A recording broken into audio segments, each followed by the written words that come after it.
I'm going to have Denisha Sally introduce our guest speaker, and I'm going to stop sharing my screen so that our guest speaker can share his screen. So, Denisha, you want to introduce our guest speaker today? Yep, absolutely. Guys, I am so pleased to welcome today's guest. For some of you who are not aware, Mark Fuller is actually one of my top, very most trusted mentors. Mark actually, he's the one that got me started with the business bug. He started me in my first business in high school when I was in the 10th grade and has been a mentor and a business. It doesn't even make sense just to say mentor in terms of what he has done for me in my business over the course of my life and the friendship that we have developed. The one thing I really admire so much about Mark is Mark does not think like the average person. He does not. Mark always has a different perspective, a different way of thinking about things. I've always been taught, observe the masses and do the opposite if you want something different for your life or you want more. So, um, I, I am really happy to share him with the world and share him with you guys. So, without any further ado, take it away, Mark. Good morning, good morning, good morning, everyone. Can you, Denisha, can you all see my screen? Yes, we can. Uh huh. Can, Yes. awesome, awesome. Um, Marcus, Denisha, thank you all for having me as a guest again.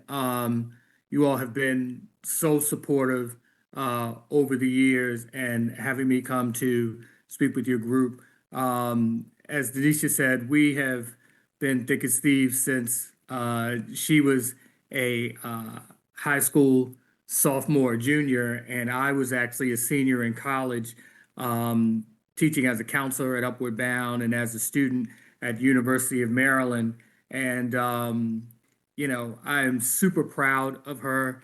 If you guys need a interior designer and an advisor in real estate, she is a wonderful, wonderful person. We just go back a long way, and to see all of her growth over these years is just, it makes an old mentor proud. And so I thank everyone for showing up this morning. I know you have a lot of different things you can do with your time, um, but you chose to be here with us, and I really, really appreciate that. Um, this new book and this information that I'm sharing with you, this is a passion project, and this is something that I truly believe, and I hope that after we share this time together, that you will come to believe and understand that right now is the time for us to really talk about and figure out how we are going to build strong uh, financial futures for our families. The term generational wealth is often used. You hear it a lot. It's become a catchphrase over the last it's become a catchphrase over the last 15 or 20 years. But I'm not as big a believer in generational wealth as I am in multi-generational wealth.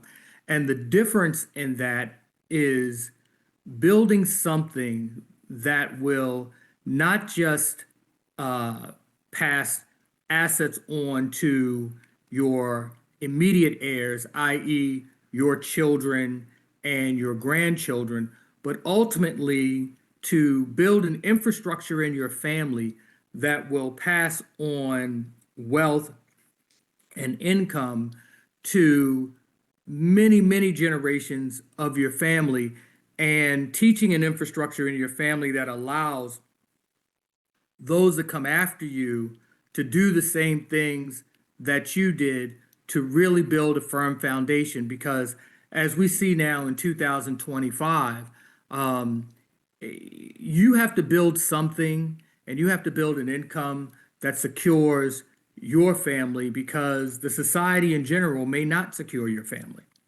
And so, this book, Billion Dollar Family Trust, please do not be intimidated by the title.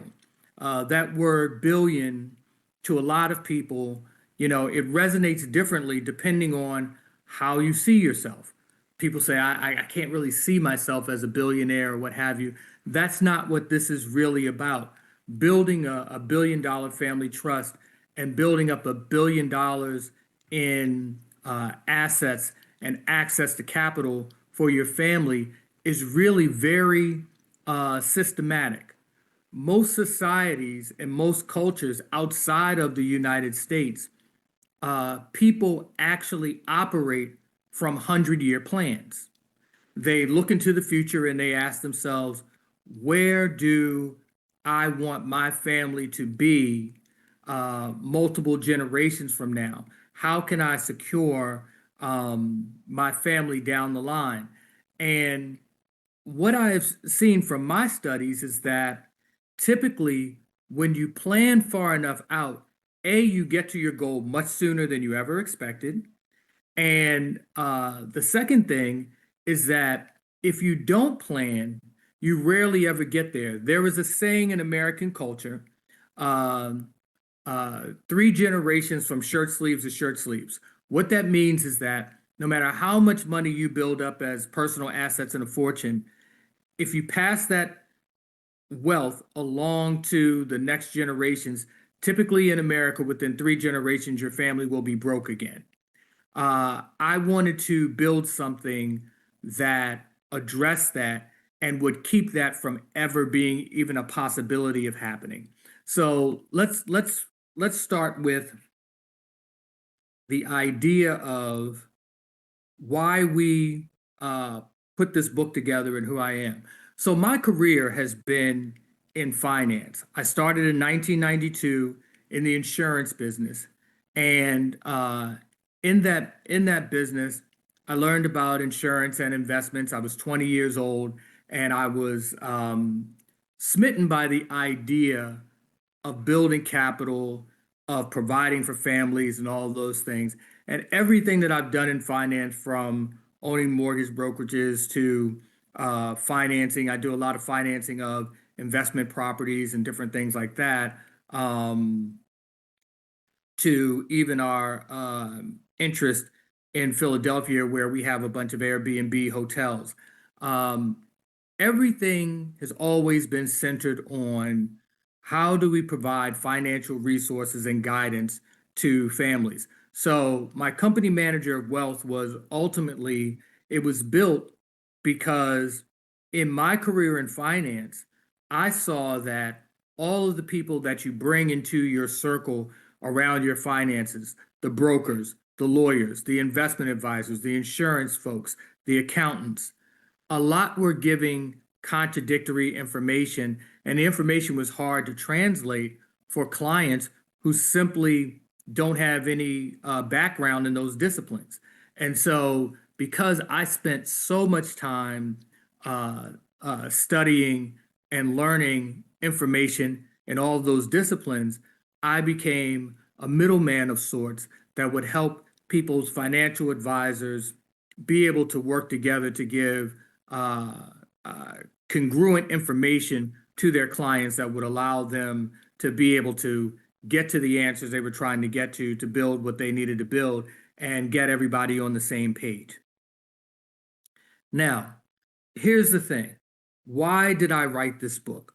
Well, the idea for this book began 2 years ago when my father tragically passed away.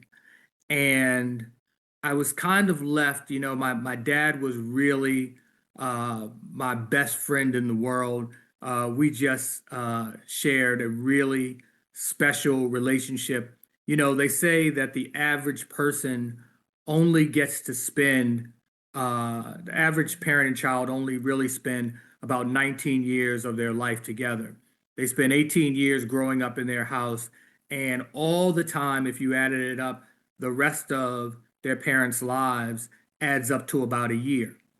That is not my story. My story is that even as I've built my career, even as I've traveled the world, even as I've been able to do all the things that I wanted to do, my parents have been my greatest support, but I've always had a relationship to the point where at least once a week we would sit down to dinner, and I've gotten way more than the average time that I got to spend with them. And so when my father passed away a couple years ago, he left me a mandate to do some things for the family and for his church family, because my father was a pastor as his profession and his passion, and he just loved his family. And when I say his family, I mean his entire larger family, his brothers and sisters, aunts and uncles, and all those things.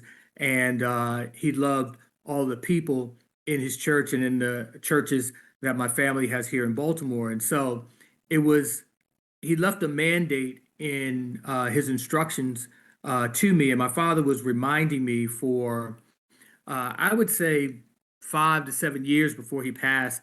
Mark, uh, when I'm not here, you're in charge. I need you to do this, do that, da da da da. And when I read it in writing, the things that he wanted me to do, I was struck by what he was asking me to do, but I was also struck by the resources that he gave me to do it. It was not uh, a bunch of capital that he gave to execute. He wanted me to make sure that I was going to ultimately be able to put some things in place that allowed folks to get educated and be supported. And so I just didn't get what he wanted me. I knew what he wanted me to do, but I did not understand how he wanted me to do it with what he gave me to do it with.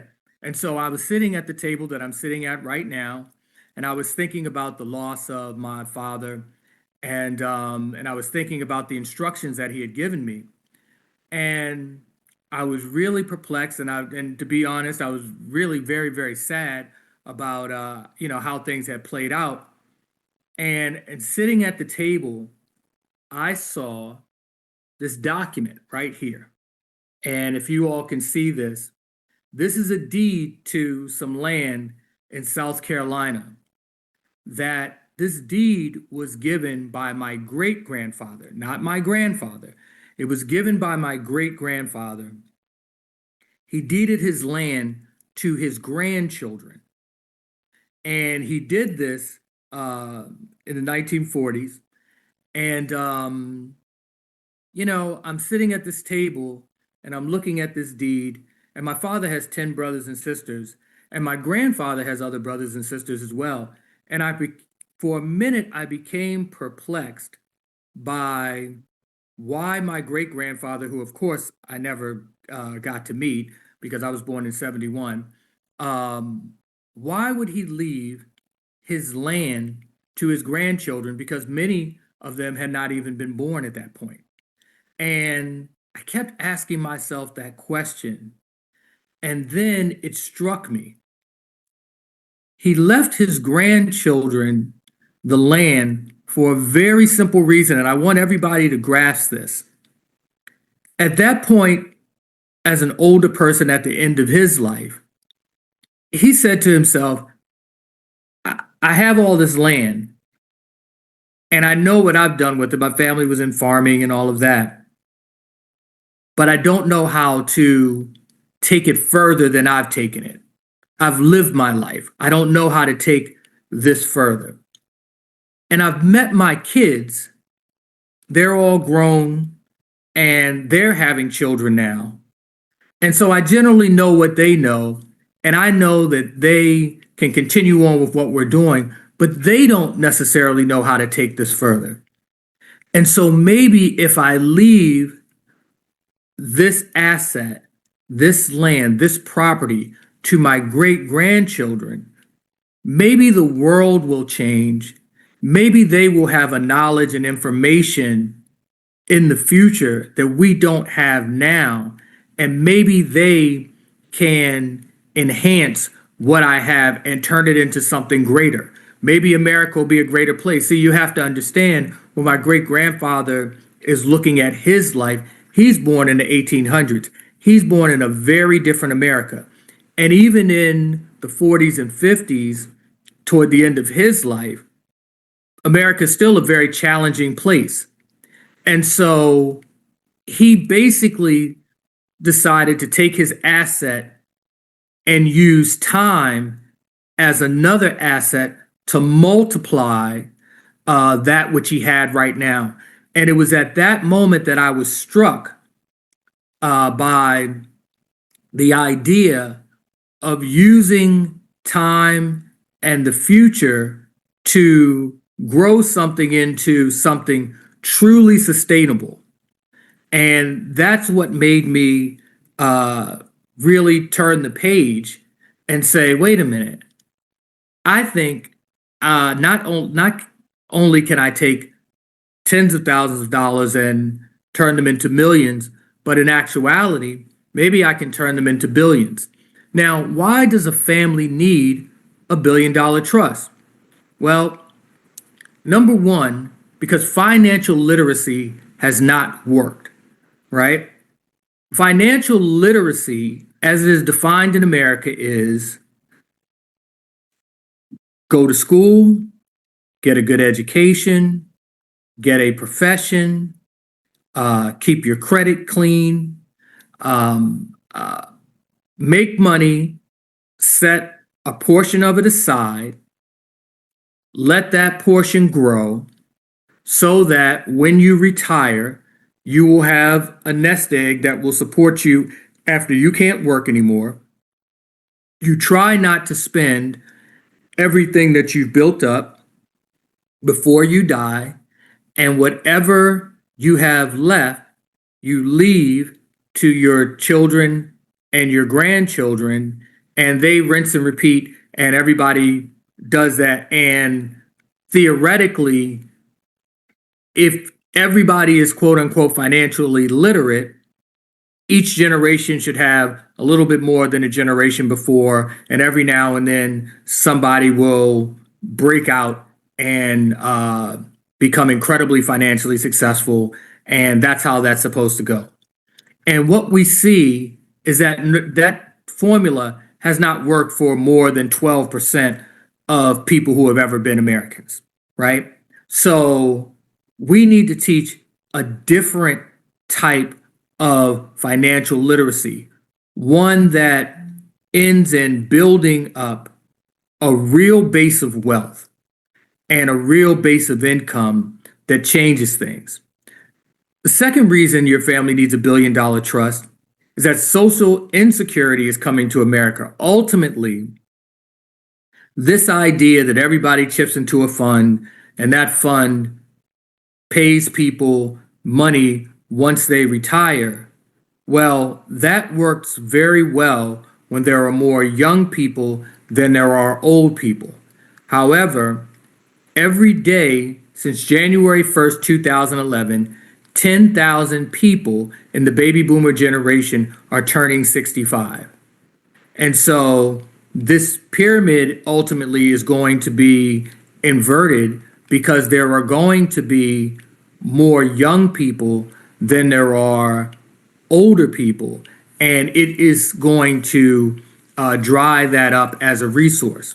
However, what people are not discussing is, can I create this type of system inside of my own household, inside of my own nuclear family, with me and my kids and my children's children and my children's children? And what would that look like?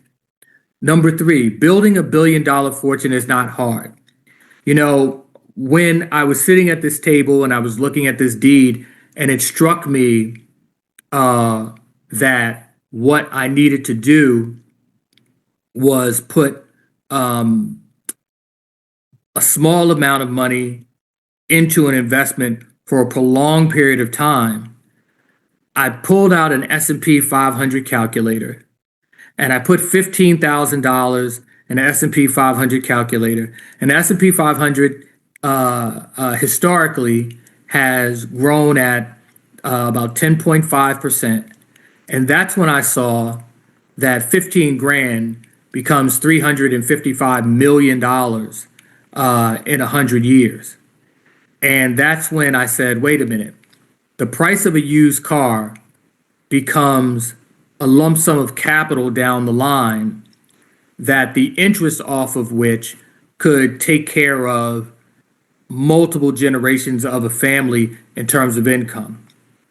And I realized that getting to wealth for a family, because I'm not trying to create billionaires, I'm trying to create billionaire families. Now, number four, your heirs need to be able to live off of the interest while they are building for the next generation. If we really understand how money works, what you're really trying to do is plant a garden or build a tree that ultimately people can consume the fruit, but they never chop down the tree. And if you build a big enough tree and you build enough trees, there is enough fruit that it is inexhaustible.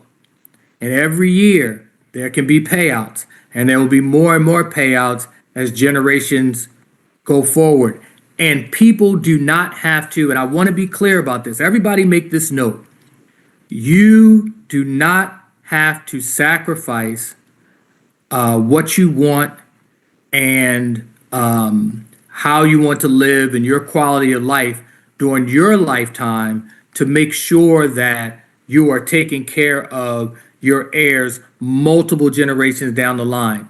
Nor do you need to build in a system for your children and your children's children where you are preaching to them that they need to sacrifice their their their lifestyle and their livelihoods now just to leave something for future generations.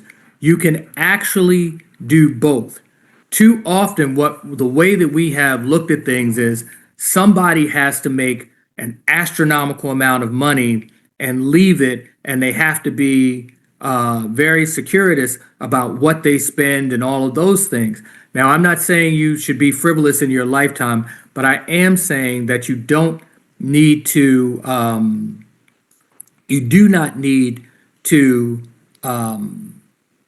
forego living and securing your family and your living heirs to take care of heirs you will never meet.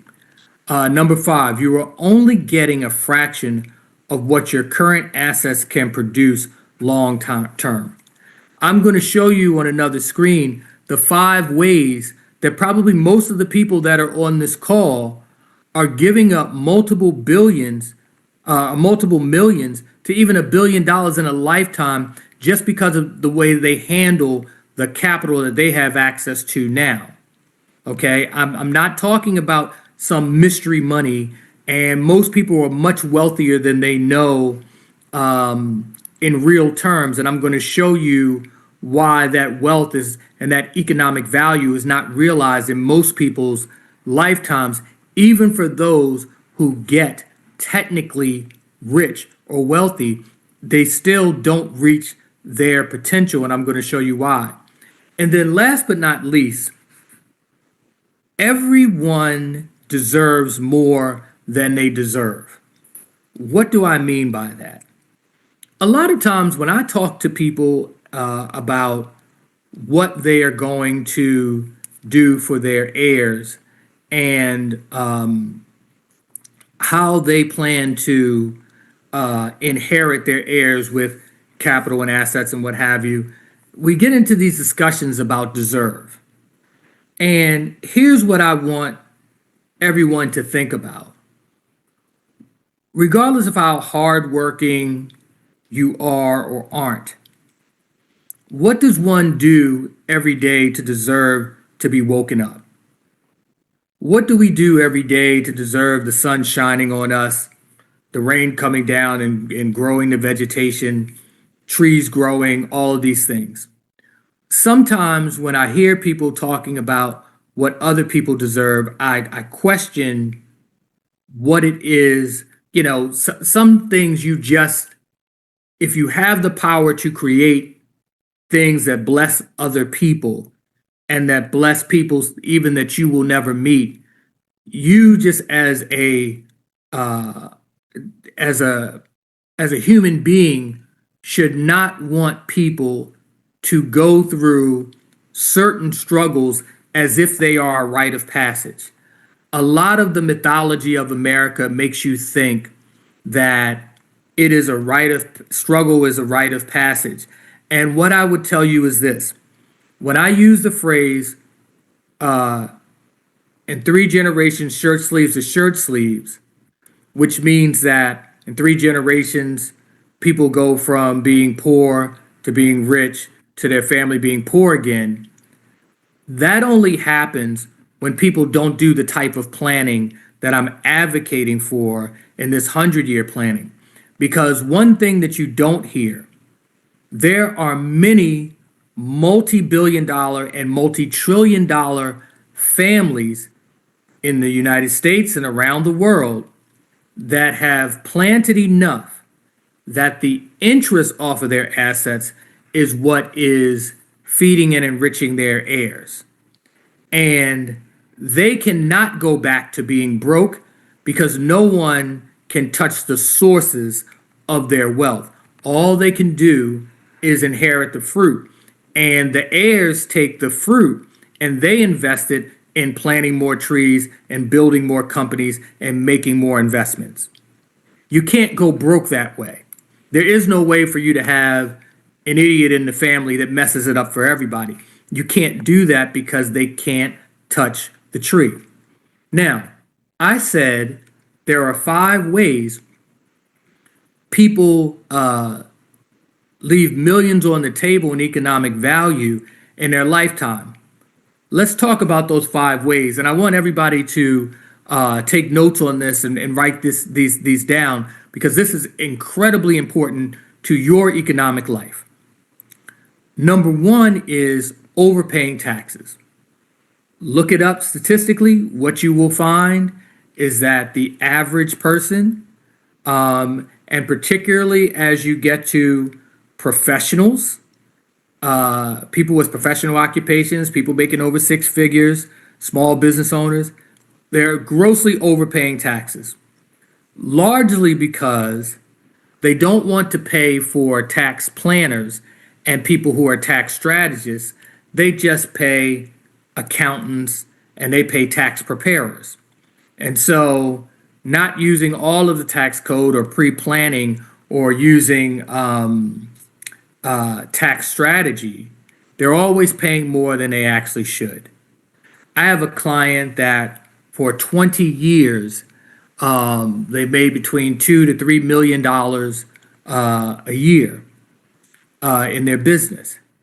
And I've known them about 15 years, and I have begged them to buy real estate and use cost segregation to be able to write off that real estate completely against their taxes. In their mind, this is how they look at it.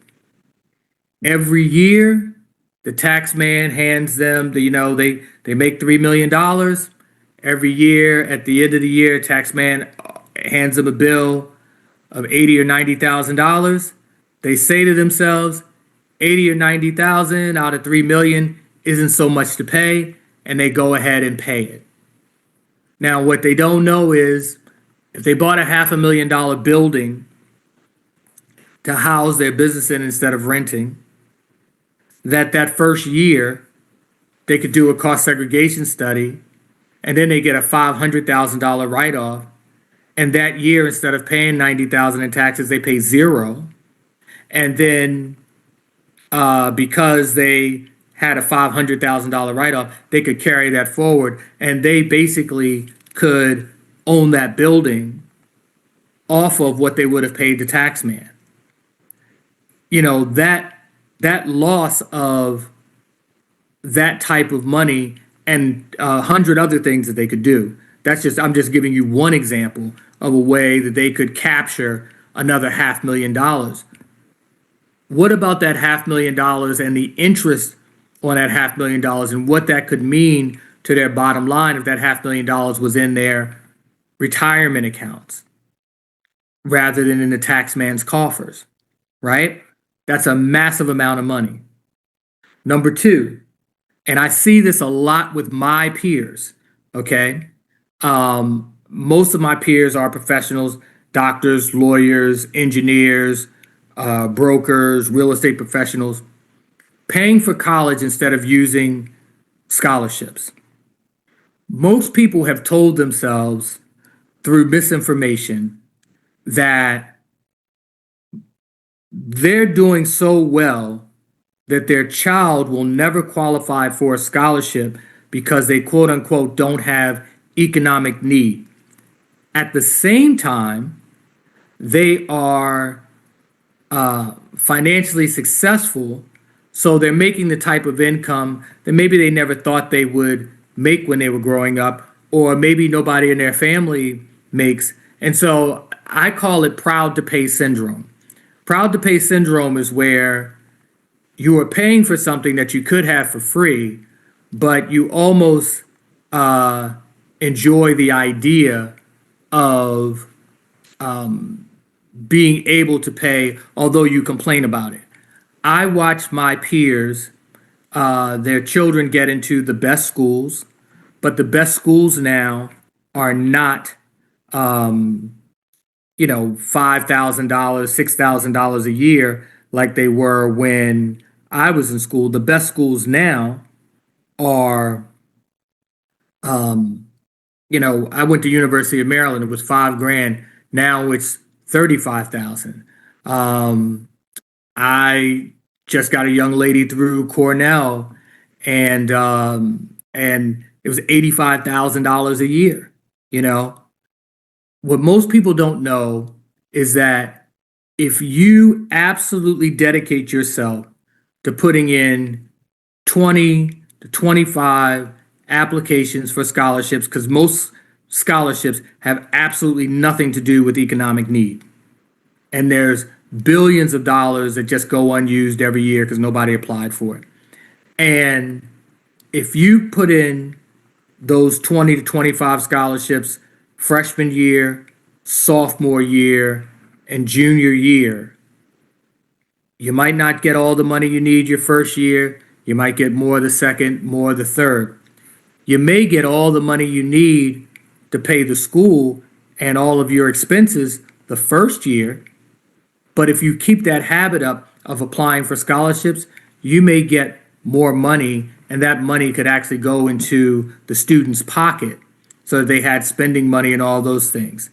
Now, this going to school and getting an education is not a few $1,000s here, a few $1,000s there.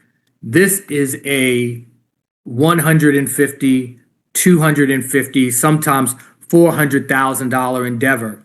And again, if you don't put that money into the school's bank account, that money stays in your family, stays in your investment accounts, and it grows to millions of dollars if you hold on to it. That's another loss that we are taking. Number three, not learning enough about equity management. What is equity management? A lot of people on this phone call are real estate investors. You have primary residences, you have other property that you own. I know that historically we are very proud to pay things off, to not have debt on property, and even on investment property where there's no note and there's income coming in, and we look at the return of only having to pay taxes and insurance as really having made significant strides in that being a great investment. I want you to write these numbers down, and I want you to think really about what this really means. Okay, because I want you to understand the potential in equity management. Okay, so a person owns a row house that they got from their parents. That house was purchased in 1972 for $17,000. After the parents moved out, the house was made into a rental property and it was paid off free and clear.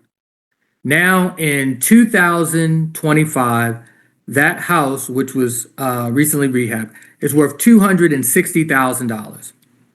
So understand, we've got a house that was purchased for $17,000 many years ago. It's paid off. It's a family asset. It's free and clear. It's a rental property. It's worth $260,000, right? It's an asset to be passed on from generation to generation. And the rental income on a monthly basis is $2,300, okay? So that's pretty good. That's a pretty good investment. All you're paying is taxes and insurance. So you got really great income coming in and all of that. Now, the way that most people approach that is they say, look, I'm going to keep taking in this $2,300 a month. I'm going to maintain this property and I'm going to keep raising the rent incrementally and just keep the income coming in. Well, I think there's an opportunity that's being missed. Let's say that you threw a line of credit or a loan against the house for $100,000. And so the mortgage then becomes $700 a month. And you've got $2,300 a month coming in. So if you pay the mortgage with that 23, you're still left with $1,600 a month in cash flow. If you take that $100,000, if you stick it in, if you buy the S&P 500 with that and you get over the long term 10.5%, in 50 years, that's going to compound to about $16 million or more, right? If you stick it in a 100-year account, that's going to compound to $2.2 billion. So let me see in the chat, who thinks taking $100,000 and putting it in to an investment and that could compound to and letting your tenant actually pay the loan off is a better option for your family, right? It's no more stress, strain, or struggle on the person who was just going to hold the property with no note on it. So over the course of a lifetime, that property can be from tens of millions in value to $1 billion plus in value over a long enough period of time without there being any great amount of work being done. Is everybody grasping what I'm saying with that? Okay, because most people would never look at a simple row house, a simple paid off row house. Most people would never look at that and say that, oh, this house is worth a couple $1 billion. You know, that's not how we were taught to look at our real estate. It just wasn't. Okay, so I want us to really think about that, because that's the type of opportunity that we're missing sometimes by not taking pieces of equity and placing them in places long term. What we do is we just hold on to the asset. I don't care how long you hold on to that house. Yeah, one day it's going to be worth $500,000. Yeah, one day it might even be worth $1 million. But is that house ever going to be worth $16 million, even over the next 100 years? Is it going to be worth $2.2 billion ever? Probably not. And remember that the loan that you put against the house still, let's say if you structured a 30-year mortgage, it's still paid off in 30 years by the tenant. So it's not like you're paying this loan for 100 years. So something to think about. Next, not learning to use credit to make money. This has got to be one of the biggest flaws in our society. Now, the reason that a lot of people, and I don't want to make it ethnicity specific, part of it has to do with that because let's be honest, it's 2025. People of my ethnic persuasion did not become human beings in the United States of America under full legal protection until 1965. So the idea is that we've really only been fully human beings in the country for 60 years. On a planet that's, millions and millions, if not billions of years old, we've been human beings in the United States of America for 60 years. So a lot of these things that I'm talking about, financial savvy, what's really available, how to really use the credit system, equity management and carrying debt and investments and yada, yada, yada. 60 years ago, everybody was literally thinking about survival, and so we just got to the party, right? And what I want everyone to realize is that we're early in the game, and this party can get much, much, much more exciting for our families going forward because we're a very short period of time into this. And the truth is it's not limited to our ethnicity because most people on this call, I would dare say, whether you're of my persuasion or not, your family probably isn't 60 years into being fully able to participate in the American system as well. And so we've got to learn how to literally use credit, use access to capital, because everybody loves a good rags to riches story. I started out with nothing, I turned it into blah, blah, blah, blah, blah. But let me tell you something.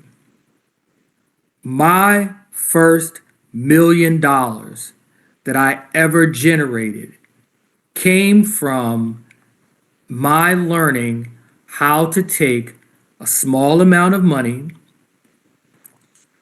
that was borrowed, invest it in advertising. The advertising made my phone ring, and it turned $15,000 into $100,000 in less than 90 days. And rinsing and repeating that cycle turned into millions of dollars. It wasn't because I was smart. It wasn't because, I was a mortgage broker. I wasn't doing something that another 100,000 people in the country weren't doing at the exact same time. I just mastered investing borrowed money into a marketing plan, not knowing how to use credit to make money. And it's funny, a guy named Myron Golden, a great lecturer who I absolutely love, I consider him a mentor, though I've never met him. He says that the difference between poor people, middle class people, and rich people is what they view the purpose of money as. Poor people think money is to pay bills with. That's what they think the primary purpose of money is to pay bills. Middle class people think the primary purpose of money is to have excellent credit so they can finance things that they really can't afford. And rich people think that the primary purpose of money is to make more money with it. Did everybody hear that? Rich people think that the primary purpose of money is to make more money with it. And so the primary purpose of credit is to make more money with that capital. Okay? And last but not least, the fifth way that people leave millions to billions on the table is not having a 100-year plan. Most people have never thought about what taking a small amount of money investing it, knowing that you're never going to spend that amount of money in your lifetime. So I'm not talking about your retirement savings.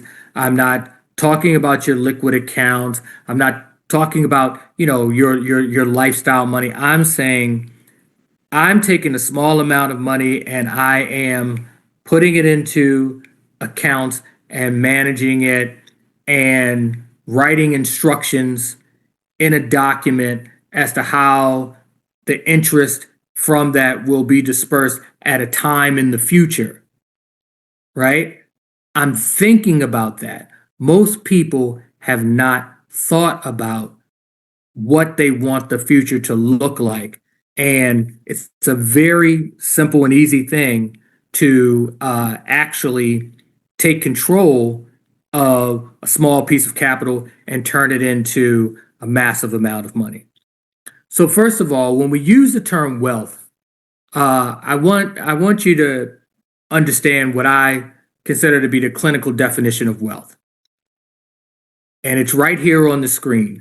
Wealth is having an inexhaustible income that meets all of your needs, most of your wants, and allows you to leave a financial legacy that does the same for your heirs for countless generations.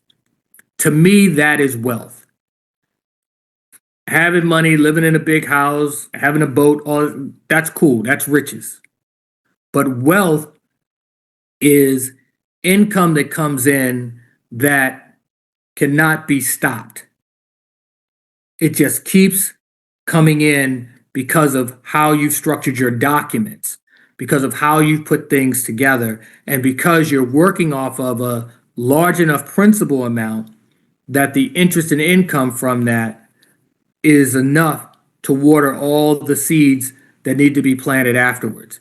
And teaching that strategy of wealth building to our children and having our children teach that strategy to their children will keep you from ever running out of money. Why? Because I'm going to plant a small seed and it's going to grow and it's going to pay, but I'm going to teach my children to do the same, and they're going to plant their seeds and they're going to grow and they'll start to pay and their children will do the same. And ultimately, when you get multiple generations down the line, they're getting the fruit from the trees that I've planted. They're getting the fruit from the trees that their grandparents planted. They're getting the fruit from the trees that their parents planted.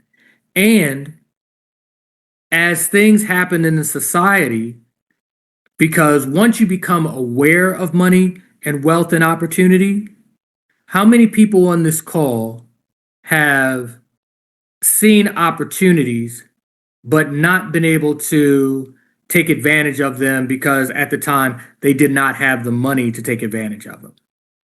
Maybe that's Bitcoin or investing in a particular stock or something like that, where, oh, I wish I could have bought Nvidia last year, but I didn't have extra 100 grand sitting around or whatever. Do you know what life would be like if you had the resources and so all you had to do was pay attention to what was happening in the society to know where to invest? See, we need to be setting up a society where people in our families after us, a big part of their life is them deciding what to invest in, them deciding what opportunities to take advantage of. I'm not trying to set up a system where everybody, sits around and does nothing. I'm saying that I'm watching members of the elite families that have these things. They're called, and look up this term, private offices. There are many, many, many super wealthy families in the United States that have what is called a private office, which is simply they have an accountant and a manager and a lawyer and all these things, and all they do is manage their money and invest in opportunities and they're investing in today's and tomorrow's opportunities with yesterday's money. They've gotten the capital from the generations before them. It's very quiet money. They're not on Forbes, and people are saying, "Oh, this guy is the richest person," because it's not about the person; it's about the family. So where you may look at Elon Musk and say, "Oh, he's the richest man because he's got 400 billion," I'm telling you, there are families in the United States with trillions, and their interest on the money every year is hundreds of billions. Okay, and they are not concerned with being noticed or notarized, and there's no list to put them on. They are living off of the fruit from a tree that was planted a long time ago, and there's no shortage of these families, and there's really no reason that your family can't be one of them. So why doesn't your family have $1 billion nest egg right now? Now, I want everybody to really look at this number because, and it's not important, what the number is. I just want you to answer this question. Did you know $45,000 compounded annually at 10.5%? And again, I use 10.5% because that's the average of the S&P 500 since the inception of the stock market. So 10.5% for 100 years equals over $1 billion. And your family doesn't have $1 billion right now. It means your family has not been able to carry and compound $45,000 over the last century. And if that doesn't make absolute sense to you, it will by the time we're done. What I want you to understand is every institution in America that doesn't have $1 billion endowment hasn't been able to compound $45,000 at 10.5% for the last 100 years. So every church, every social organization, every fraternity, every sorority, on and on and on, the simplicity of growing $1 billion endowment in a family is literally you setting enough capital aside. Your number might not be $45,000. Your number might $15,000 compounds to $355 million over that time. I'm not fixated on the number 45,000, 50,000, 100,000. I'm not fixated on that. That's strictly an individual decision. I just want you to understand that nobody told you at the beginning of your adult life that you had the opportunity to take tens of thousands of dollars and set up something for generations after you while you are earning millions of dollars during your lifetime to set yourself up for a comfortable life and your kids up for a comfortable life, that you could literally set up your grandkids, great grandkids, and forever after that, where the money is inexhaustible. Most people don't know that they have that opportunity, and so that's why they're not doing it. If people understood that this is a very real thing, so we've stopped the compound interest conversation at take 10% of your income or 15% of your income, set aside, let it compound. You'll have $2, $3, $4 million at retirement, and then you just have to try not to spend through it. That's where we've stopped the compound interest conversation. We forgot to say, oh yeah, there's also $1 billion left on the table if you set this up right with the proper paperwork. And that's what I'm trying to get people to realize in this book. Now, annual rates of return to S&P 500. Let me show you on this Excel sheet. I just want you to take a look at this. This is a chart that shows you what the return is every year from 1928 on the S&P 500 all the way through 2024. So in 1928, it returned 43.81%. Then there was, we were leading into the crash of 1928. So the market was down negative 8%. Then, Mark, well, I'm sorry, Mark, do you have the Excel spreadsheet that you're looking at or that you wanted to display? oh, you don't see it? No, we still see the presentation. Oh, okay. Let me see something. You might have to stop sharing and then share again. Okay, let's try that. Let's try that. I'm sorry. No problem. Yeah. Thanks for letting me know because I'm thinking you're looking at what I'm looking at. Hmm. Let me see. Let's go to share again.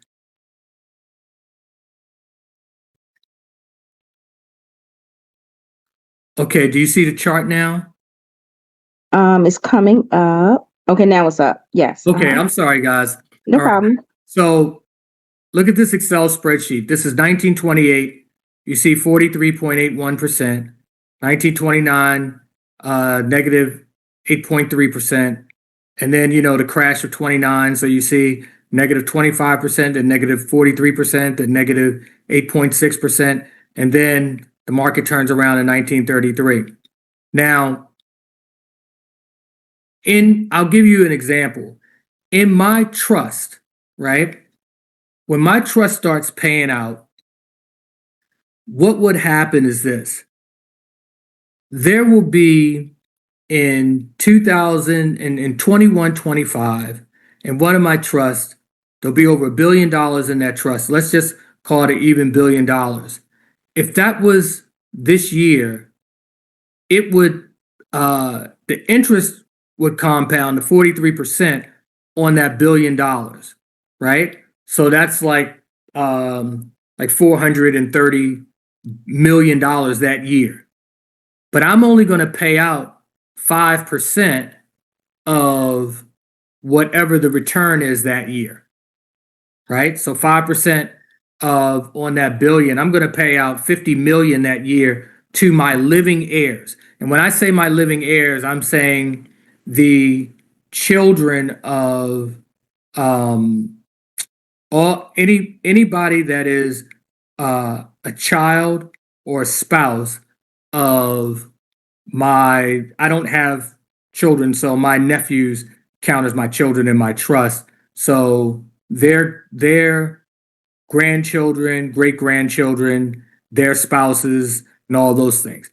If I have 20 living heirs at that time, $50 million would be divided by 20 people evenly, and that would be their check that year. The difference in what didn't get paid out goes back on the principal. So then guess what? There could be bad years. On those bad years, okay, on those years, we're just going to pay out 5% of whatever's there and keep it moving. But every year it's going to pay out 5%, and the balance, if it's a positive year, will go back on the principal. And you can see that there are many more good years as I scroll down the screen here. Many more good years. This is all through the 50s and the 60s. Many more positive years than negative. But the negative years don't hurt in the strategy that I put together, because even when you have a horrible year, 2008, the housing crash, right? Negative 38. Well, I've put so much money back on I'd be putting so much money back on the principal in the good years that this fund becomes inexhaustible. The $1 billion, probably within 10 years, is going to be up to $2 billion, and they'll be getting 5% interest on that.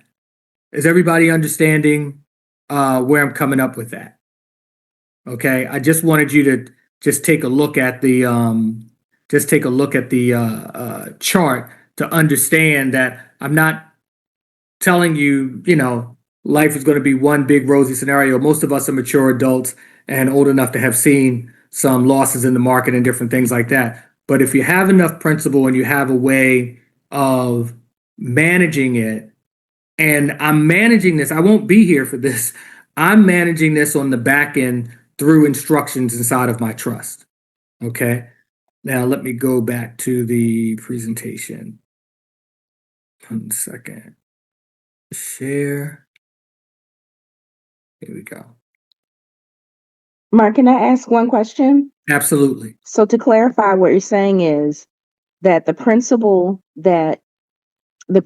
amount, which let's just say is the 1 billion, right? Yes. What you're saying is your instructions are for 5% of as interest. 5% of the interest on that 1 billion Yes. is what gets paid to the heirs that year. Does that sound right? Absolutely. Yes. Got you. So really, Absolutely. you want to know the interest on Whatever the principal amount is at that time. So in that year, that 430 million would have been added to the principal amount, right? Because that's what the market returned that year. So it would be, $1.4 billion. And so 5% of $1.4 billion is really what would have been paid out. Gotcha. Okay. Thank you for clarifying. All right. And in a negative year where the principal amount comes down, then 5% of that amount is going to be paid. But you're never going to be in jeopardy of,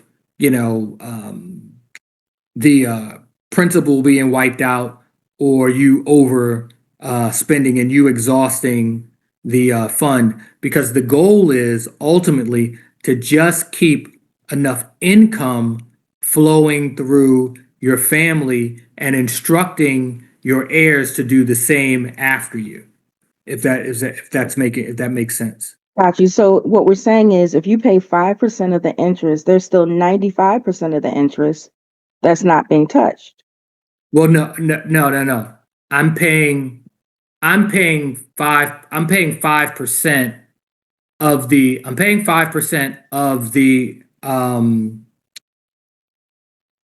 interest that year. So if that particular year was 43% Okay.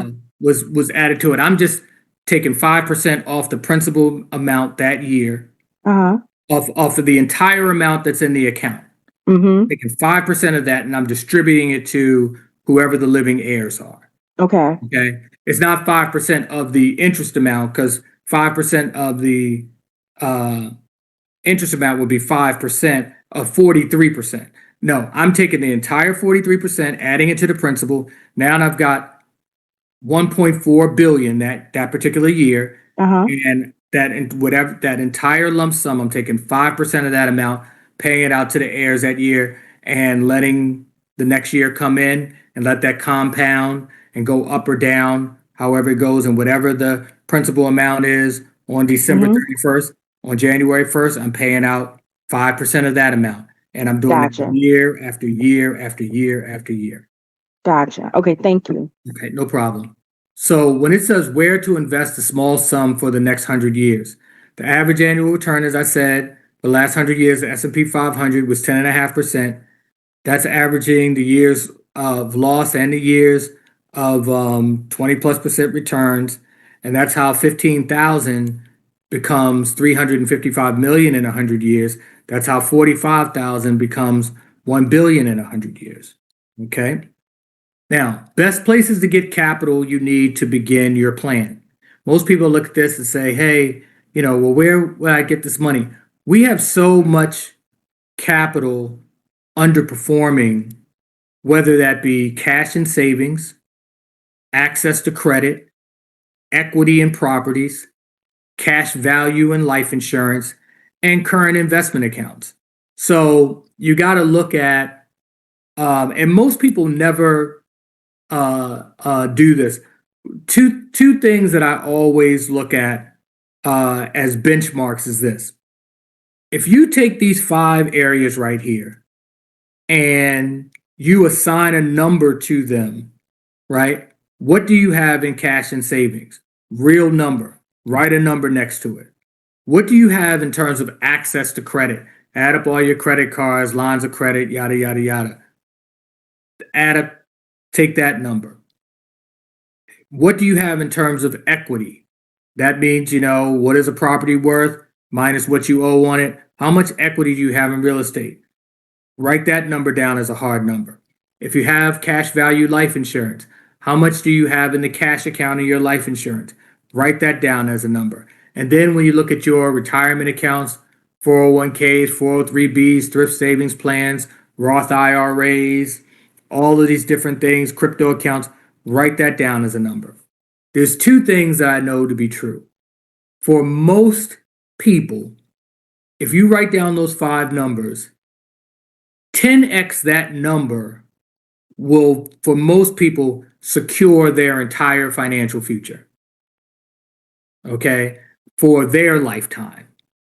10x whatever that number is on those 5 numbers. So if you added up all those numbers and you came to, 300,000 between cash and savings, credit, equity, life insurance, and investment accounts, and you came to 300,000, 3 million, turning that 300,000 into 3 million would probably secure your life. And that's what I mean by a lot of times people not necessarily knowing how to use money to make money, because 10xing what they already have would completely secure their life. If they took the next 3 years of their life to dedicate to 10xing what they actually had access to, they wouldn't have any financial problems whatsoever.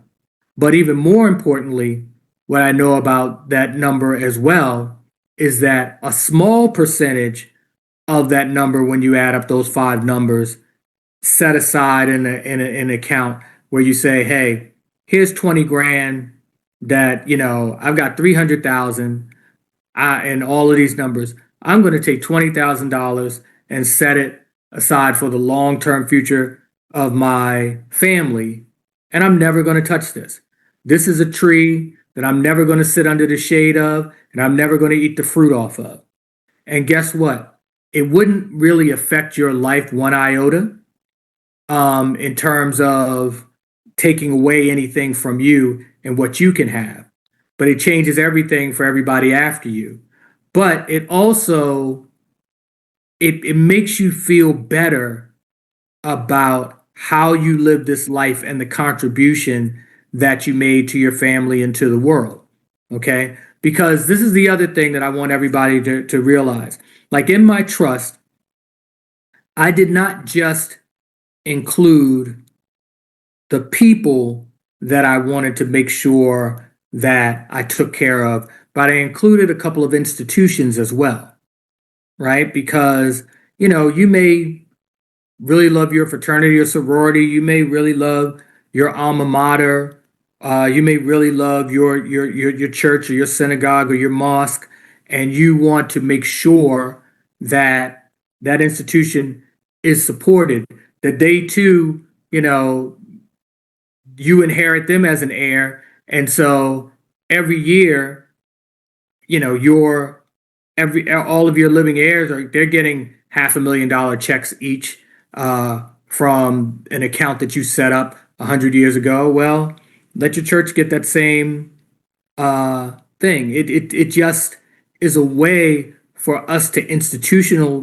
build and family build. And so that is critically important. And I'm almost wrapping up, guys. So I want to just get through the end of this.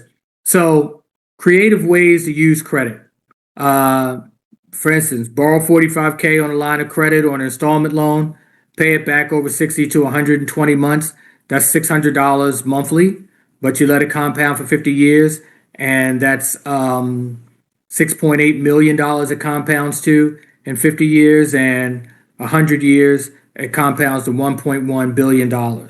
Okay, that's a way you could use access to credit to actually build a family trust. How do you use equity creatively? That's that scenario I gave you earlier about a house that was purchased in 1972 and paid off, and how you take that capital and borrow 100 grand out, stick it in the S&P 500, and you could turn it into 16 million in 50 years or 2.2 billion. Now, I want to say something. I keep using the same 10.5% because I'm talking about the S&P 500. That may not be where you choose to invest long term, but the other thing that I want you to realize is this. When you heighten your money consciousness, you will see other opportunities because you're looking for them to get much, much, much greater returns. Mark, what are you talking about? Well, in 2010, I was told very explicitly by my attorney and by my dear friend Dell that there was this thing called Bitcoin and that I should invest. And I absolutely heard him, but I did not really listen because I was thinking about something else. I was busy. My companies were doing well. My real estate was doing, I was all over the place. I really did not listen. Had I taken 10,000 of the probably 3.5 million I had at the time, um, and purchased this technology, I'd have over $1 billion now. So, but that's not just true of Bitcoin. That's true of Microsoft. That's true of Amazon. That's true of Nvidia. That's true of a lot of things. When you have the capital to invest and your mind is quieted enough and you're in the right circle of people always talking about opportunities, you'll get tons of opportunities to make investments in a lot of things. And that's one of the things that you want to pass along to your heirs is the ability to actually be able to have the capital to invest when you hear of opportunity and then you go and research it, realize that the opportunity is legitimate. You want to be able to put capital into those things. And so money compounds a lot faster depending on the circle that you're in. If you're in a circle where, they're discussing the Diddy trial and Shador Sanders' football career and all those things, your money's going to build much slower than if you're in a circle like this Rehabber Pro circle where they're discussing real estate and investments and things like that every day. Okay, so I just want to make that note. How to use cash value life insurance strategically. I had a client recently that had all of this cash built up in a policy, and I talk about it in a book. They were about to retire, about 70 years old, and they had $10 million in savings built up in cash, credit, equity, all those things. And they were very excited. They're ready to be out of the game. And I asked them how they were going to take care of their great grandchildren, leave them $1 billion. And they said, Mark, I'm not working, any more years. I'm done. It's a wrap. And, this is what I have to leave my family. And when they were telling me, I said, well, why don't you do this? And I asked them what they had in a life insurance policy, and they had hundreds of thousands of dollars in there. And I said, take 100 and put it in a 50-year plan, and take 100,000 and put it in a 100-year plan. One will be for your grandkids, which they don't even have yet, and one will be for your great grandkids and beyond. And they're going to compound to 16 million and $2.2 billion respectively. Now, understand something. That wasn't a client in need. They just didn't realize how much the sitting capital that they had that wasn't doing anything. They didn't realize how a little piece of that, this 200,000 out of this 10 million was actually billions of dollars for them. They hadn't considered it. And when they did, they were like, oh, wow. And they went to their investment advisor and they asked them what they thought. And their investment advisor thought it was a great idea. And they got with their lawyer and they put it together. And, their family will be enriched by billions of dollars off of basically, if you consider your financial portfolio, 5-pocket pair of jeans, all they did was move money from a right pocket to a left pocket and put the instructions and things together. The instructions of what happens with the money and how it's distributed. That's the important stuff. The money itself, a lot of people have the money. They just don't realize what it could actually do. And so where to begin your plan? Begin with the end in mind. When I sit down with consultant clients, I'm talking to them about what do you want to happen? When do you want it to happen? How do you want it to happen? And let's figure out a strategy to put together a plan. Consider what people and institutions you want to inherit. Write down a plan with rules in your trust to follow and get a lawyer to memorialize it in a trust document. And you want to do this work of thinking through what you want to happen. You want to write that down yourself, and you want to think through it or with an advisor or a consultant, so that when you go to your lawyer, you're saving time and money, because you don't want to think through this stuff, the general structure, the general what you want to happen with your lawyer, because then you're just paying them for time while you think. You want to go to them and say, this is what I want to happen. Tell me how I can do this, and what the most effective way to do this is. And then you just open an investment account, or you move an investment account, or you earmark an investment account for your trust to be the beneficiary and all those things. And again, a professional will show you how to do that. I'm not going to get into the minutia of that, because that's anybody who is great in those areas will be able to put that together for you, because none of this is complicated or rocket science. And then finding a lawyer. The better and the clearer your instructions, the easier and more cost effective it'll be when you're dealing with an attorney. Do not expect the attorney to read your mind. Keep your desires clear and simple.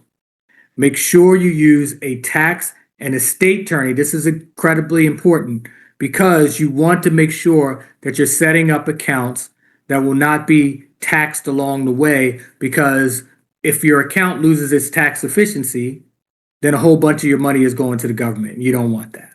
Okay? So make sure you're dealing with somebody who really understands taxes and really understands numbers. Okay? And understand this about investing. And this is one of the most important things and rules that I've learned in investing.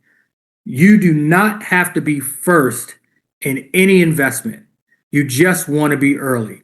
And I always laugh at this picture. I don't know how many of you know about this gentleman.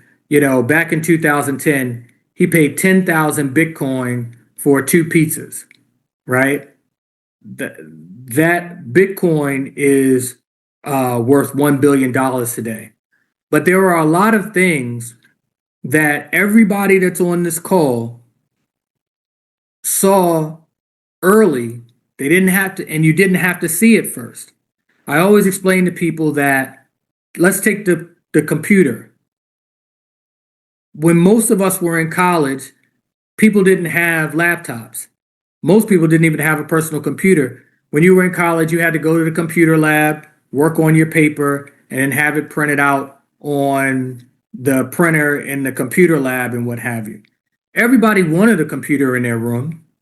And so you really understood at a deep level what the trend was going to be, that everybody would want one of these things. You may have been in school in the 80s or 90s. Even if you had invested in the top 3 companies making computers in 2020, you'd be up millions of dollars now. You didn't have to invest in Microsoft in the 70s or the 80s. You could have invested in 2020 and you'd still be up millions of dollars, right? You don't have to be first. You have to be, you want to be early. And so even now, as Bitcoin has crossed 100,000, most people are saying, man, I wish I caught it in 2010 when 10,000 Bitcoin would now be worth $1 billion. Well, this is the good news and the bad news, folks. You might have missed that. I know I missed it. But the good news is it's going to well over 1 million over the next decade. So you're not first, but you are certainly still early. And like I said, a lot of us are only 60 years into even being able to participate in the markets. So we're still very, very early. So don't feel like you've missed anything. Okay, please don't feel like you've missed anything. There is still a lot of ground to be covered, and there's a lot of wealth to be discovered and uncovered, and there is nothing blocking you. I have not talked about anything today that is beyond the average working professional's ability to do in their lifetime for themselves and their families. So this book, Billion Dollar Family Trust. Okay, it's available on Amazon and you can order it there. But if you want to save the shipping and if you'd like it to be autographed and signed, then you can Cash App me at the Cash App $ MOWLLC. That stands for Manager of Wealth, my company, or Zelle. And my Zelle is under Manager of Wealth LLC at gmail.com. And just email me your mailing address, and I'll send out a signed copy to you within a day. And I'll send you my contact information. And if you have questions after you dive into the text and you need advice or want to work with us, I'm happy to do so. But my goal is to create tens of thousands, if not hundreds of thousands, of families that will produce billions and billions of dollars so that their families will be secure forever. Not so that, I'm not as concerned as with creating billionaires. That's somebody else's mission in life. I am trying to encourage folks to secure themselves and their families over the long term because this is money that cannot run out. This is money that cannot be mishandled in a way that it sends your family back to shirt sleeves after you've made it. That is the most important thing. None of this 3 generations, from shirt sleeves to shirt sleeves. This is permanent wealth and teaching what you're doing to your children and your grandchildren and putting it in writing and passing along, texts like this to teach your kids to do the same is what this is really all about. In the future, in my bloodline, there will be no poor Fullers. It was not possible.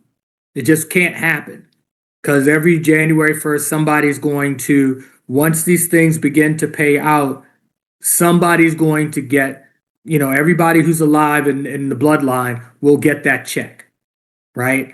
And I'm encouraging my heirs to do the same because this is not about my largesse and being the big man in the family. No, this is about protecting your family so that you don't find yourself uh, down the line where you're at the mercy of the society or the welfare system or the social security system. All that stuff is great. Become your own social security system, become your own savior. And the idea is that it would be a shame to know that for $10,000, $15,000, something could have been set up in a family that would secure all the heirs of that family for generation after generation after generation after generation. And a person made millions of dollars in their lifetime and didn't set those pennies aside and never thought about it. And I know that most people don't think about it because that is not what we teach as financial literacy. So I thank you all for listening and for sharing. And I'll take any questions that anyone has. That this was amazing. Thank you so much um for first of all developing and being the person that you are and have become so that I could benefit from it. And not only me, but all the folks on this call today. Like I said, you always have been an outside of the box thinker. That's what always, you never just followed the crowd. And I admired that from you, when I was in high school. And, what was really, really struck me in like the first, I don't know if this is the chapter or the preface of the book. You said Um, you said, I was floored a few years ago when I read an article that projected that Black families would have an average net worth of zero by the year 2053. Mm-hmm. Like, that's Zero. amazing. That's amazing. I mean, like you said, as an entire ethnic group. And again, to your point, does it mean that only black people or families of African descent, that's necessary? But the fact is, in this country, that is a significant power loss for us, which unfortunately in 2025, we have a revival of a need to protect ourselves. So, Absolutely. Absolutely. And again, you know, think of statements like that because I it that really blew me away when I saw it when they said as a community and again as a community that um, has, I think it's like 2.3 or 2.4 trillion dollars a year in annual mhm, spending power, that you're saying that that same group is going to have a net worth, an average net worth of zero.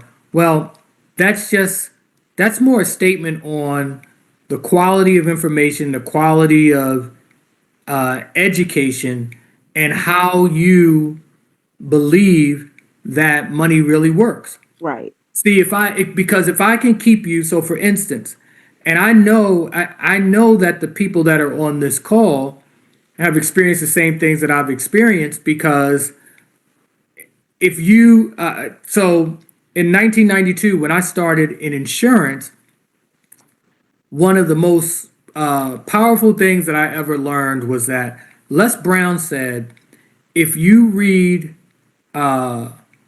one book a month Mhm, for 5 years, you will become one of the foremost experts in whatever area it is that you're studying, right? mhm, Now, that was very comforting to me because when I started out in insurance, I knew I didn't know anything about money. Now, here's mhm, what's scary about that. Here we are, 35 years later, and other than this text that I've written, mhm, I've never seen, and I have a house full of books on money and finance that I've read and things mhm, that I've used. I've never read a single book that had anything like what we just talked about, right. right? Because the society is not trying to get you to create billion-dollar families. It's Mhm, just trying to get you to feed into the financial resources of those who really do know. right.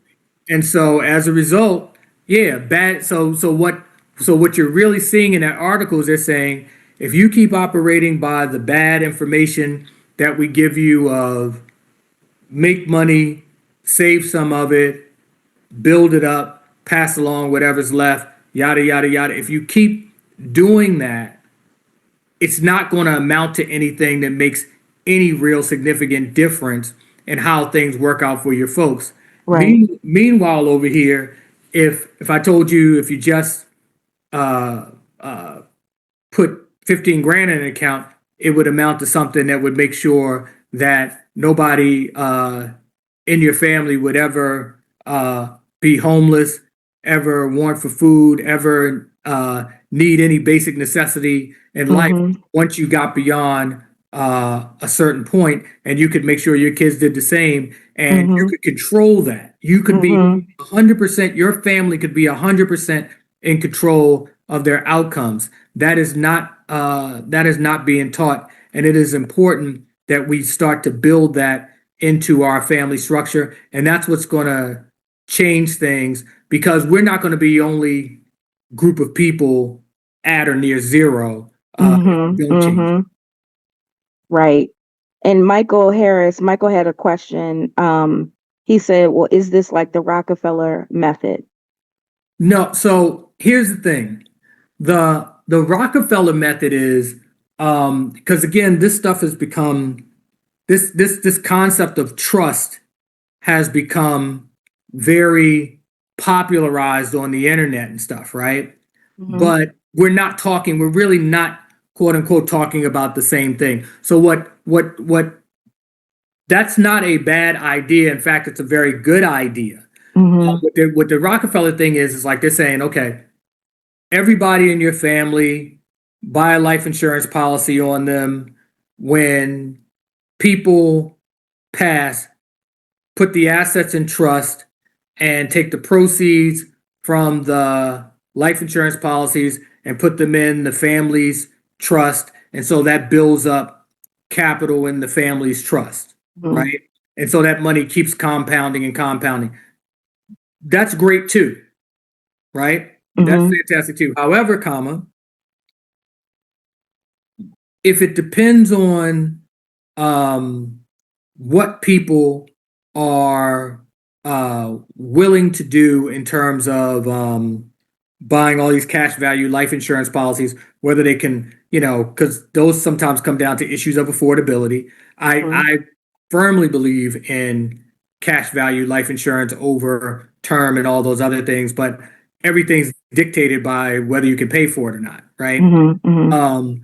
I am trying to put forward, and oh yes, and as Takia just mentioned as well, and health, which is Mm-hmm. also a big issue that we struggle with. By the time you have enough access to capital and revenue to be able to afford the products that you want, you're not in a health condition where they're going to qualify you. So it is definitely it's definitely a double-edged sword.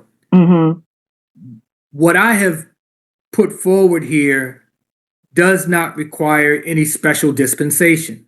Mm-hmm. You could be anybody and build into this position and come into it from any number of ways, depending on how your life and how you're set up right now. And there's a what I like to call the law of unintended consequences. Mm-hmm. If everybody on this call can't feel it, everything is speeding up, right? Mm-hmm. Everything in the society is speeding up. The information available is doubling every 90 days in this country. It is literally doubling. So when these conversations start to happen and people begin to be conscious of these things, Mm-hmm. other good ideas and other uh, powerful opportunities will present themselves. You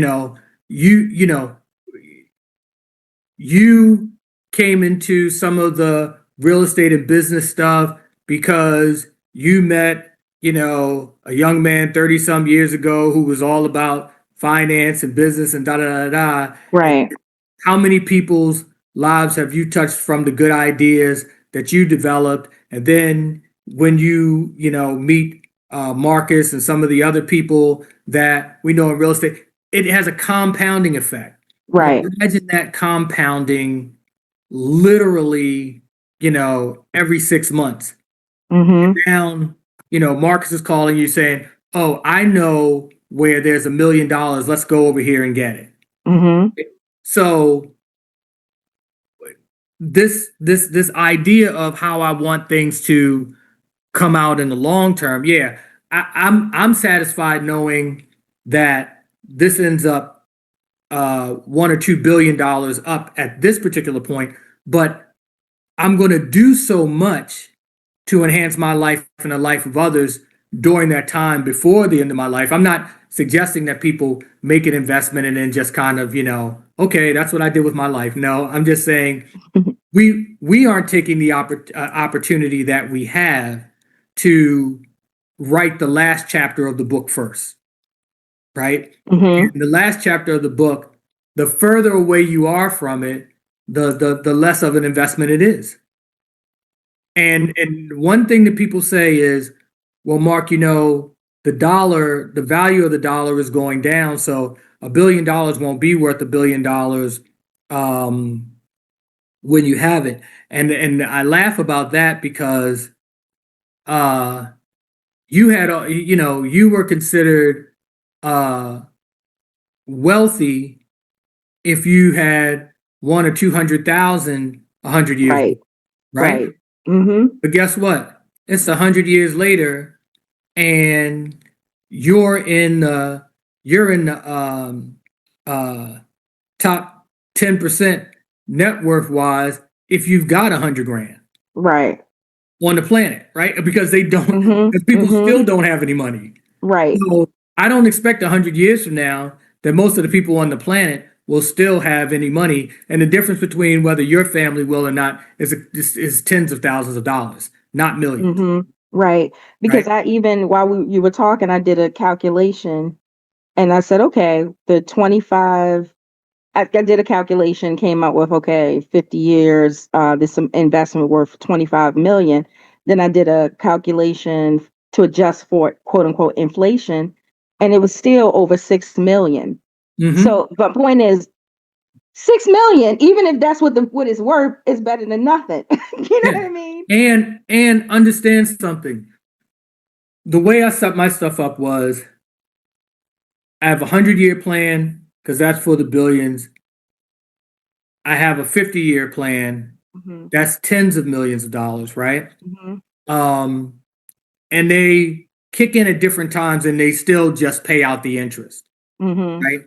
And the reason for that is that, I recognize that, hey, the grandkids will need money and this, that, and the third. But what's most important is opening opening the aperture, opening the idea Mm-hmm. Mm-hmm. that these are things that we always could affect and that Right. we can affect with what we are doing right now. We have the ability to affect great change and what have you. And but if we are going to if we are going to exist in a stable way, right? Mm-hmm.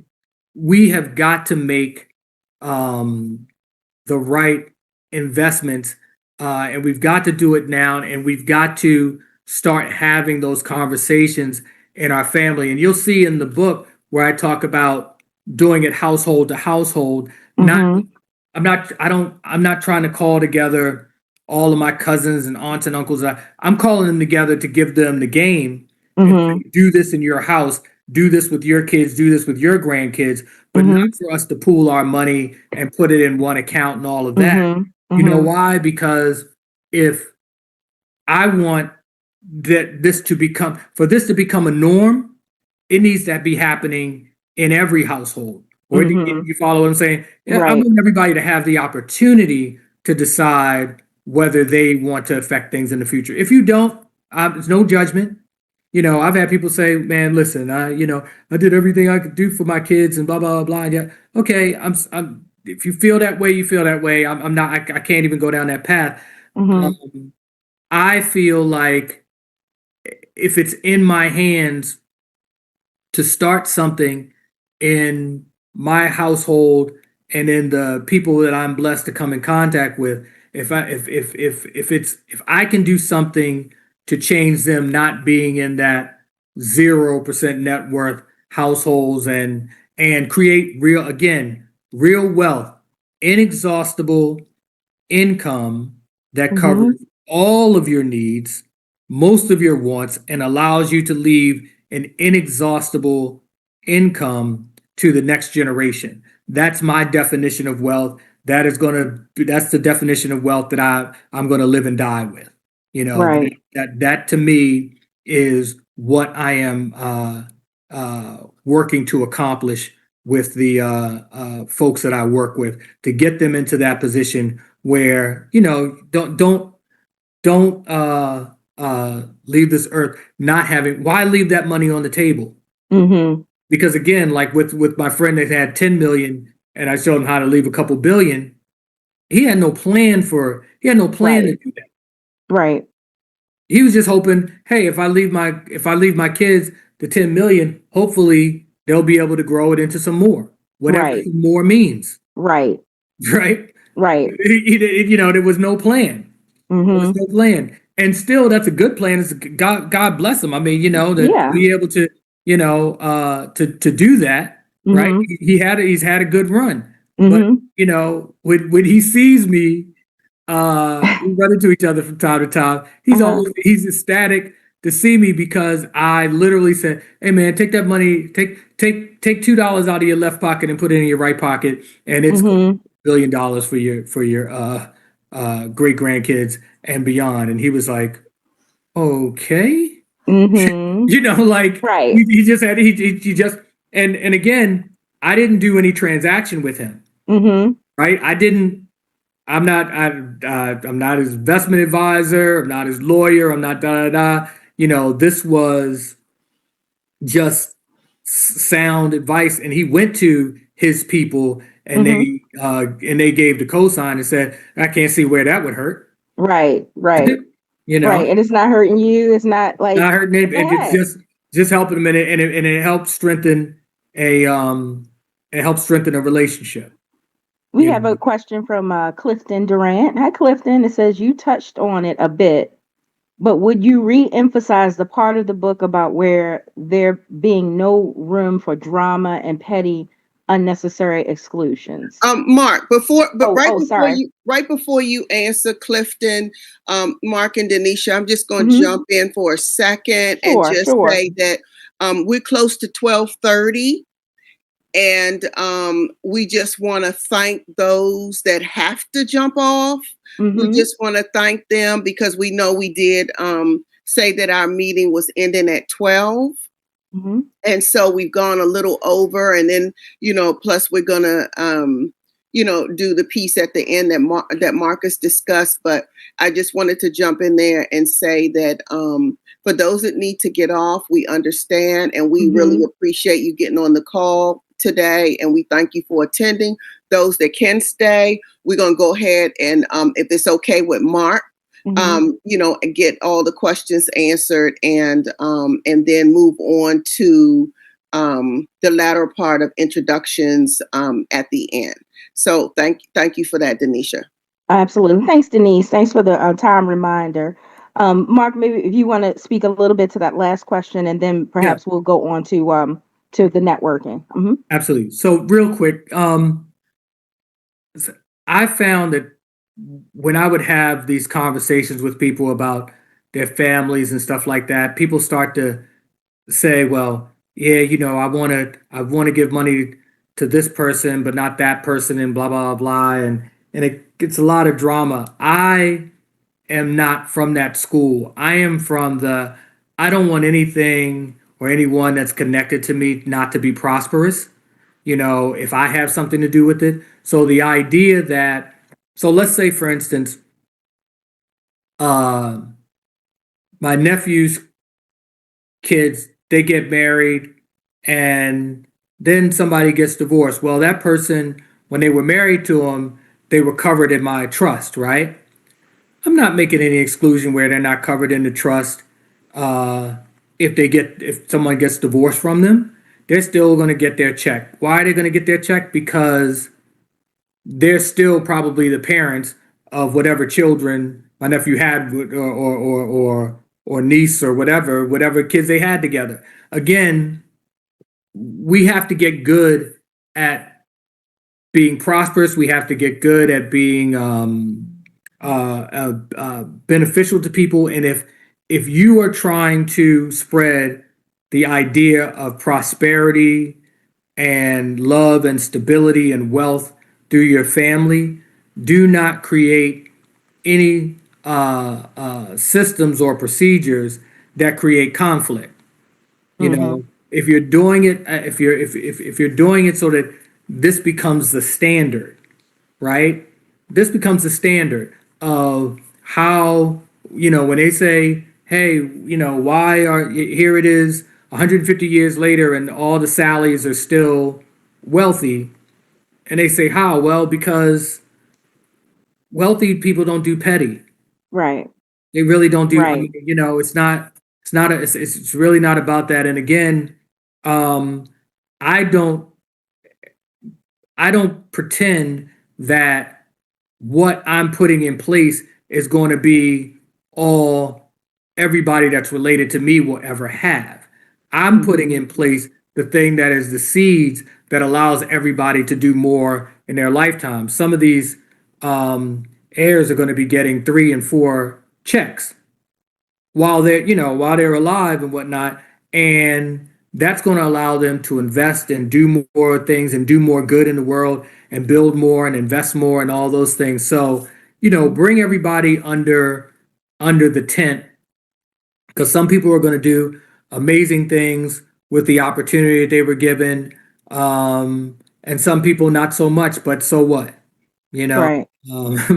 I, Mm-hmm. not I we put up with some of the wealthy idiots of other families in America, right? Mm-hmm. So Right. they're gonna have to put up with some wealthy idiot fullers, I guess. But that's what it is, and I'm comfortable with that. But don't do things that will create drama after you pass, because I can tell you this: every year I get at least 3 calls from people whose parents left one house to 3 or 4 um, children, right? But the Mm-hmm. children are grown adults at this point. So Right. the parents passed at 80, the children are in their 50s or 60s.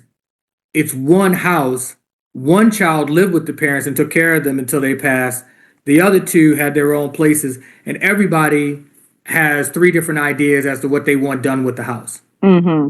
right? And Right. it's always a mess. And everybody's calling me to see, could you refinance this and get them off of here and get their money? And I don't know why I need to do this because I live with mom and daddy. I took care of them for the last 20 years. It's a whole bunch of stuff. It's like, listen, what people need is income.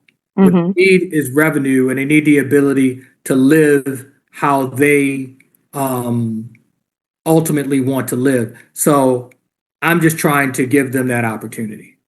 Gotcha. Now, Marcus, you'd indicated we had a few other questions. I'm going to let you jump in here, and if you want to moderate those questions and or start the networking, you just let me know.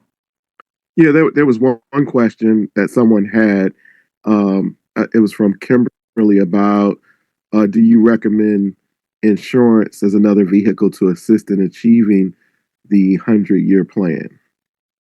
Yeah, absolutely. I mean, it was listed in those 5, it was listed in those 5 things. Certainly, um, any tax-free financial vehicle that you could possibly have is relevant to developing any financial plans in your family. I've never seen in all of my years since I, got exposed to insurance in 1992, I've never seen anybody not really get a serious exponential return on insurance. But as you pointed out, the younger people are, the better, because they can get more insurance and they can get it more cost effectively, and they can get the right type of insurance, which is permanent cash value insurance as opposed to term. Because you have to remember, with term insurance, only 2% of term policies ever are enforced to pay out. So 98% of people who ever owned a term policy, nobody ever got anything for it. Mm. Okay, so that is extremely important that you be able to participate in the permanent insurance side of the market at best. Okay. Gotcha. Yeah. Okay, and then there was another question from Brooke about crowdfunding. Is this a good investment? I'm not sure that applies to this, but that was the question. Yeah, I would say no. I think that, um, as I said before, I think this is a process, at least as I developed it in my mind and in this book, this is a process that we need to develop from household to household. Um, I'm not suggesting, and let me say this, guys. I talked about my great grandfather and having left this land and it and having inspired what we put together here. But my grandfather, my father's father, he lived till 2009 to 95 years old, and he had at the time 98 grandchildren, of which I am one, and there's probably now 120 of us or whatever, right? So I'm not suggesting to my family that we all come together and pool our money together.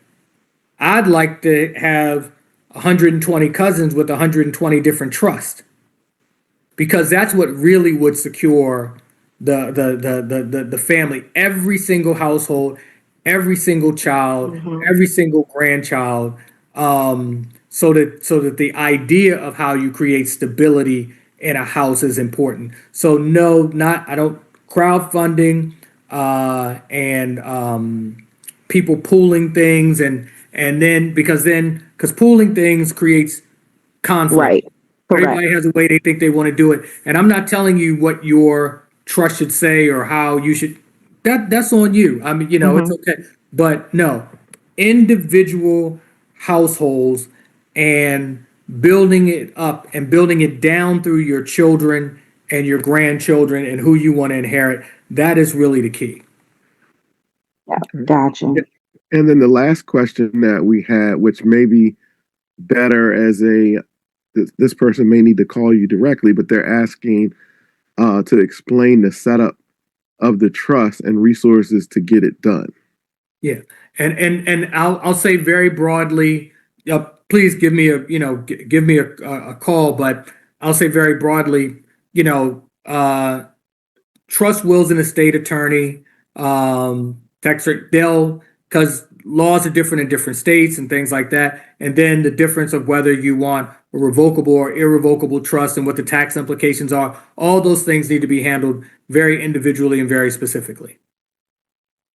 And one of the gentlemen asked how he could get in touch with you. I know you had your email up there for a bit. Is that the way you want people to reach out, or? Yes, and also I'll put my number in here as well, and I put my number in the chat, Okay. and you're also welcome to give me a call as well. Okay. Yeah. Thank you Excellent. all so much for having me. I really appreciate the invitation. I appreciate everybody who stayed on the call and allowed us to have this conversation. I'm deeply passionate about this because I think this is going to help folks not end up in that 0% net worth that seems to be coming down the pike so quickly. But get the book. There's some nuance in it, and please feel free to get in contact with me. And if I can be of service to you, I will certainly love to help anybody who needs my help.